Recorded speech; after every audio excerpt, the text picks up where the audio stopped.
Just to get everybody on the same page, 6 weeks ago, a whistleblower reported that Donald Trump was abusing the power of his office.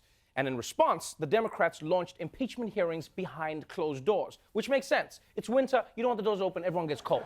But the Republicans complained about the closed-door process, saying that the public was only hearing bits and pieces what was going on, and it wasn't transparent. You know, sort of like listening to a movie that's playing in the apartment next door, where you're like, I think Batman is fighting Bradley Cooper because he wants him to sing like Lady Gaga. So in the face of these complaints, the Democrats gladly agreed to air Donald Trump's dirty laundry for everyone to see. And today was Laundry Day. So let's catch up on the first day of the public impeachment hearings in our ongoing segment, The Magical Wonderful Road to Impeachment.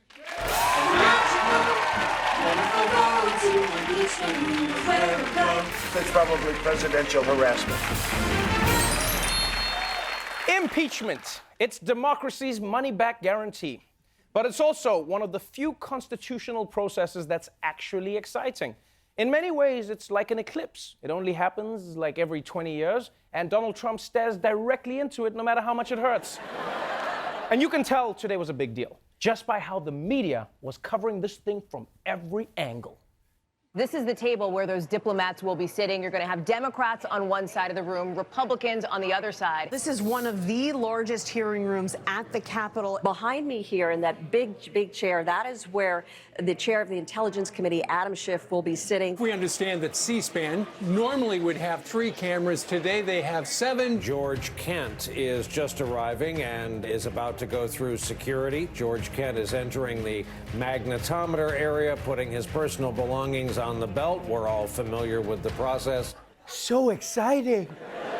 What's gonna happen next? Does he forget his keys are in his pockets? Is he gonna have to walk through again? The suspense is killing me.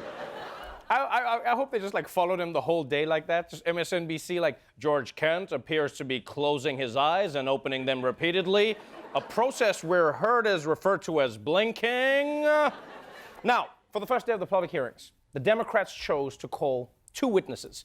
Bill Taylor, the acting ambassador to Ukraine, and George Kent, senior State Department official and townsperson in a 1950s musical. And before the questioning even started, both men emphasized in their opening statements that they aren't Team Republican or Team Democrat, they're playing on America's side.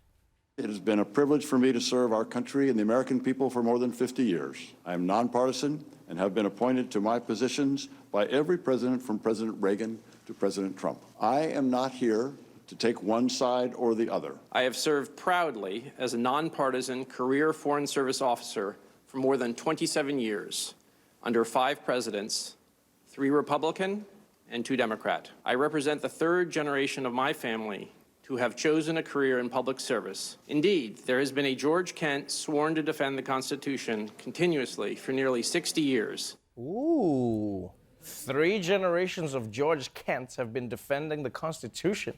It almost sounds like the only reason America keeps running is because of George Kents. Yes, if America is in office, George Kent is the only guy who knows how to fix the printer. It was the toner cartridge. It's always the toner cartridge. I will say, though, there's going to be a lot of pressure on the next George Kent. Yeah, you know he's going to be like, screw the Constitution, Dad. I was born to uphold the law. I was born to dance. Woo! So, both of these men are devoted, nonpartisan civil servants. So if you hear these guys saying that Trump did some messed up shit, you know to take it seriously. And from the sound of it, Trump did some messed up shit.